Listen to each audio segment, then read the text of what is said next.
Hey, Mr. Qualls, thought I'd talk to you a little bit about the Pythagorean Theorem and what it is used for, who used it first, or that we know used it first, or it's kind of been documented, the first users, and that kind of stuff, just to kind of give us kind of wrap our heads around this tool that we're about to use.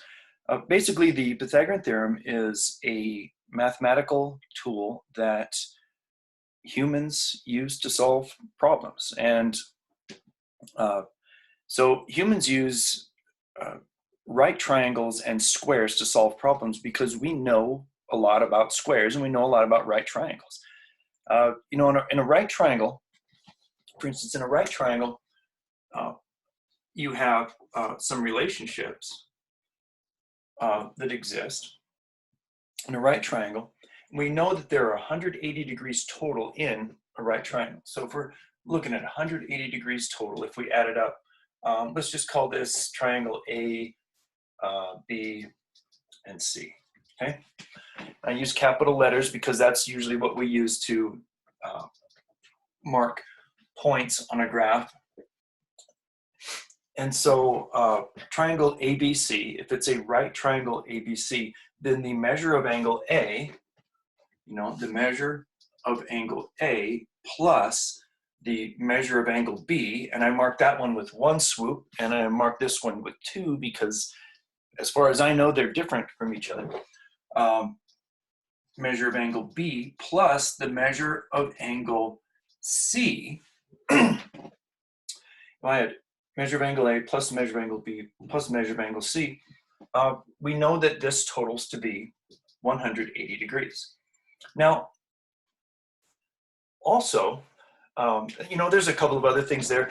If I knew A and C, I could find B, because if A was something like 30 degrees, then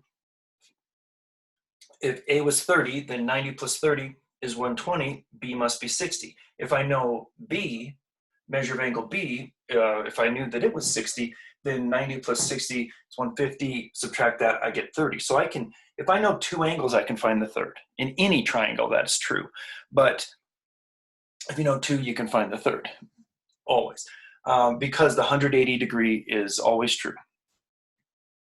In this case, however, in a right triangle, the cool thing about that is that we have these two angles, A and B. If C is a right triangle, then we know that A plus B, we know that the measure of angle C is 90 degrees. And if measure of angle C is 90 degrees, that means the measures of angles A and B total to be another 90 degrees. Another 90 degrees over here between these two. And that helps us out with other different kinds of problems. There are special situations for right triangles. For instance, if we had a right triangle right triangle, and that we knew that this is 45 degrees and this is 45 degrees. If we know that A and B are equal to each other, we also know that this is an isosceles triangle. Is an isosceles triangle because two of these angles are the same, and this is a 90-degree angle. Now, in any isosceles triangle, two of the angles have to be equal to each other. So we could have an isosceles triangle that looks like this, and this is 30, and this is 30, and then 60 away from that. Well, it doesn't look like it, but if this is 30 and that 30, then the other one's got to be 120 degrees. Now, it's not 120 degrees as I've drawn it. I know I messed up on the numbers. I probably should have put, let's put 80 and 80 down here. Well, if you put 80 and 80, that's 160. This has to be a 20-degree angle, all right? If this was 60 and 60, this was 60 and 60, that also has to be 60, which means that all three of the angles are equal to each other, which means this is now an equal angular or equilateral triangle or a regular triangle. So if we know certain things about the angles in the triangle, we can figure out certain things about the sides. So back to this idea over here, eventually what we're gonna get to is there's not only a relationship that exists between the angles of the triangle, there is also a relationship that exists between the sides of the triangle. And that is regulated by the degree measurements that are here, okay? For instance, if A was a wider angle and I had a wider angle for A, let me grab a stick real quick. If I had a larger angle for A, got a measuring stick here, and if my angle for A was wider, then this line would have to be longer to meet it. And the smaller that angle is, the smaller this line has to be to meet this intersection. Same with this. If angle B was wider, got like that, then this would have to extend and this side would go up, okay? And if it was shorter, if this angle was a little, smaller, this line over here would be a little shorter. So really, the thing that regulates how long these lines are kind of the measures of the angles inside. And we're restricted to 180. So if this takes up 90, these two together must be 90 as well. And those are called complementary. Now, the way that we keep track of the side lengths is we also put names with them, and those are used as lowercase letters. So opposite A, I'm going to put a lowercase a, okay? Opposite angle B, I'm going to put a lowercase b, and over here I'm going to put lowercase c. So we've got A, B, and C, lowercase, meaning referencing the sides of the triangles, and then uppercase A, B, and C representing the vertices of the triangle. Okay, now the vertices of the triangle are eventually going to be put on a coordinate plane, all right? So let's say we did something like this, and right through here with a coordinate plane, we put our origin here at the top, or right here, and then C is going to be at 0, 0, and then B is going to be B away from the x-axis, and it's going to be 0, up and down, and then A is going to be A up on the y-axis, away from the x-axis, and it's going to have a 0 for an x value for its ordered pair. This is an example of coordinate geometry where we actually put this at the origin, and it makes this easier. And so it makes it easier to work with and easier to find out how long these lines are, okay? Well, it turns out if we know how long this one is and how long this one is, and this is a right angle, we can also figure out the length of that line over there. And this is one of the most powerful things that mathematical tools that humans have ever discovered. We use it a lot. I have helped electricians get ready for from being journeymen and taking their studies. One of the things that they do on their final math, there's a big math test at the end of if you want to be an electrician, and the Pythagorean theorem is on it, because if they're dealing with they've got some pipes that they're putting lines through, and they're bringing it up like this and over here, and they can't measure that distance over there, but they know some other lengths. They need to be able to figure out how much conduit to cut, and how much wire they're going to need, things like that. City planners use the Pythagorean theorem to figure out how far, how the distance across a park. You can measure streets without actually having to be there. You can measure distances across a river. If you're going to build a bridge, you can actually take two readings from one spot where you want the bridge to be, and then another at an angle and you can figure out how far it is across the river, you can use the Pythagorean theorem for many, many problems. And one of the first groups of people that ever figured out what to do with the Pythagorean theorem were the Egyptians. Excuse me. I'm not feeling too hot. The Egyptians had these guys that they called rope stretchers, and basically they were some of the first surveyors that were ever around. And, you know, there's a problem in old times, all right? So we're talking about, you know, there's this shore. The marker's dead. Somebody get rid of that thing. Just like I'm back in the classroom. So let's say that I'm losing it. I'm losing it.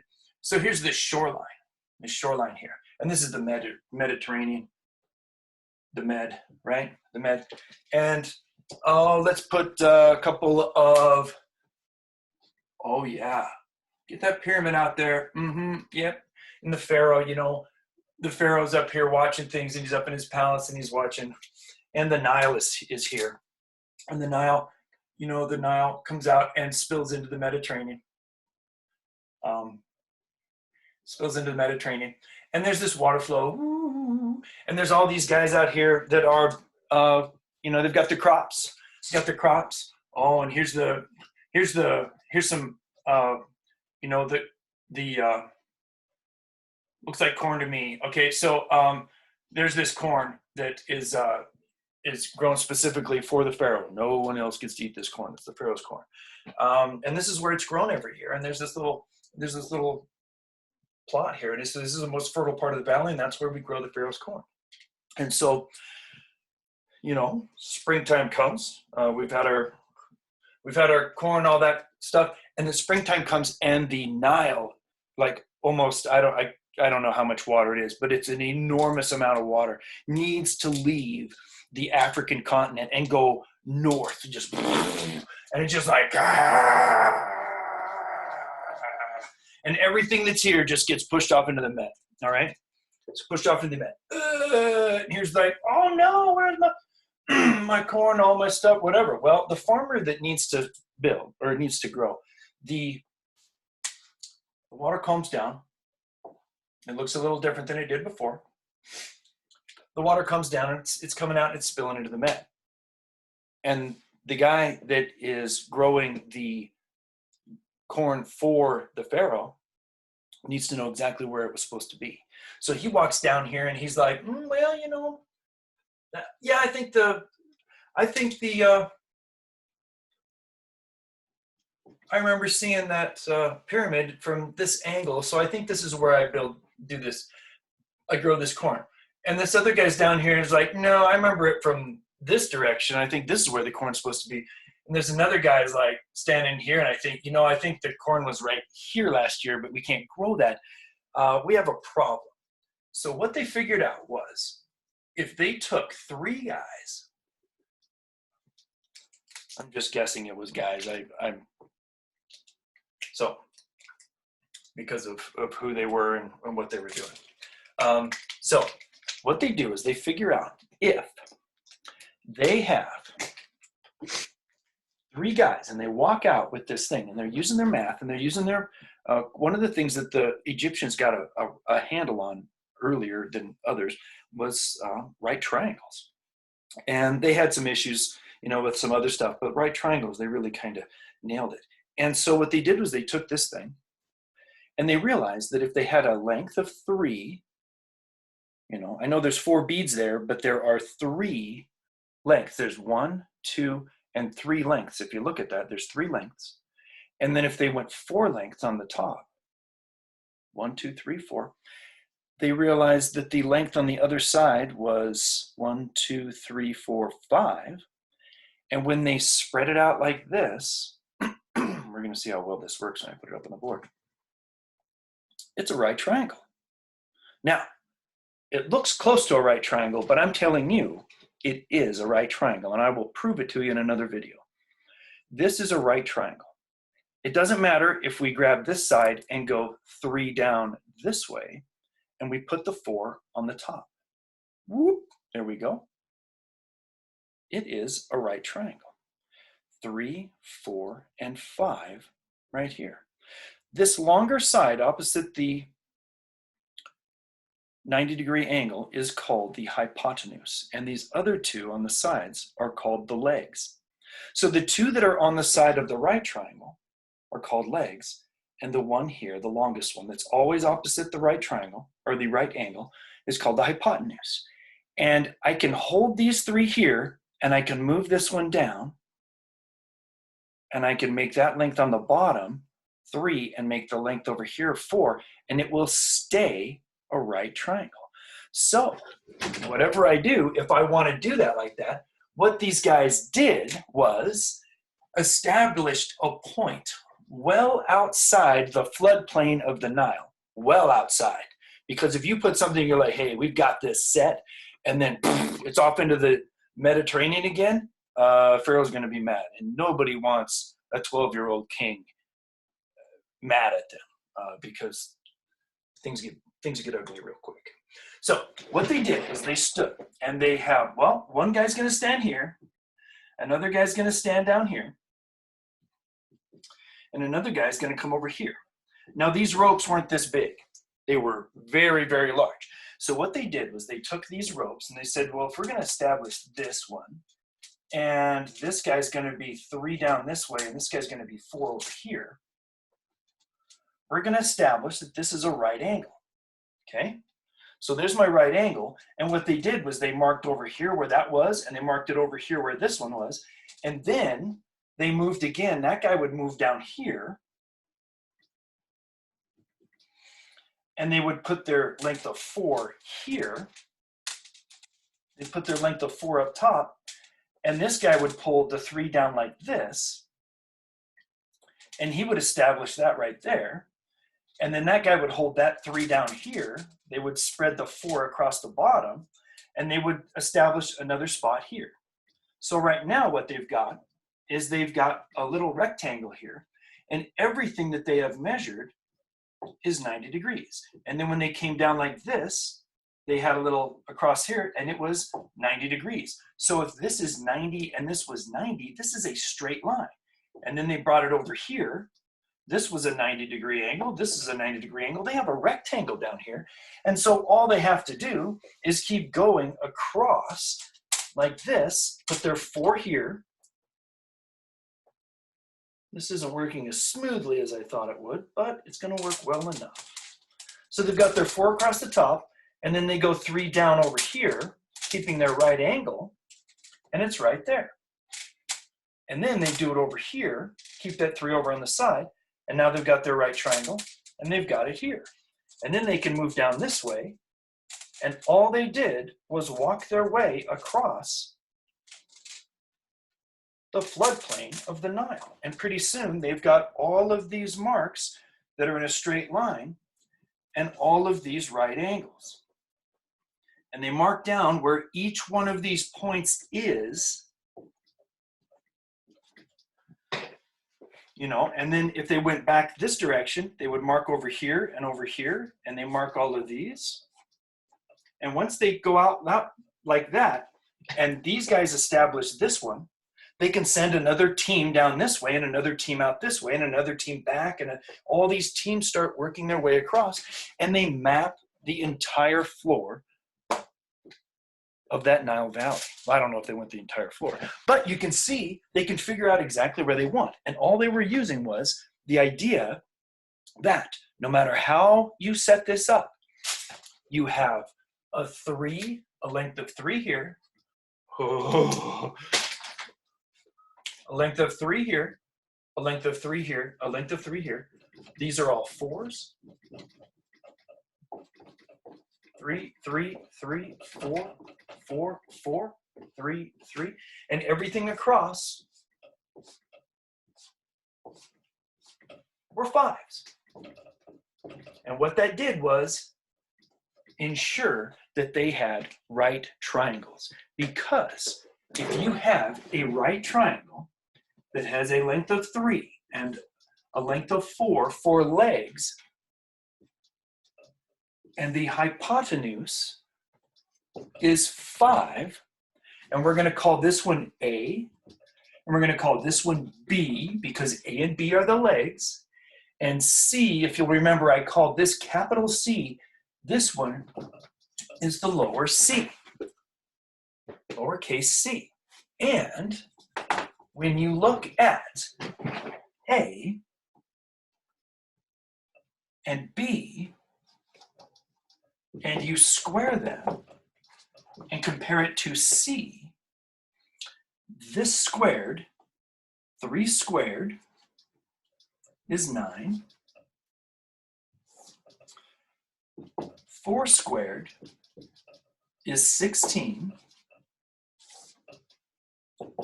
C squared is 25. 9 plus 16 is 25. A squared plus B squared equals C squared. A squared plus B squared equals C squared. This is how the Pythagorean theorem works. Now, most people will talk to you about how the Pythagorean theorem really, excuse me, the Pythagorean theorem is used to find the lengths of the sides of triangles. It is more than that. The Pythagorean theorem is used to find the distance between 2 points that we have in space, and we don't have a measuring device that we can go diagonally through. Okay? So it is used to find the distance between 2 points. And that's why we also call it the distance formula. We use the distance formula, which is really the Pythagorean theorem. And I'm going to show you that in another video as well. All right, so this is the first one, just kind of trying to, talk a little bit about the Pythagorean theorem. The second one is, let's see, the second one's going to be a proof of the Pythagorean theorem. Two different proofs, maybe just one. I'll just show you the big one. And then the third video is going to be an exercise where you make your own triangle and you build the squares that are off of each of these and then measure out that way to the other square, and you cut everything out and you kind of show yourself that the area of this square and this square actually covers the other one because they really are the same. Alrighty. Have fun.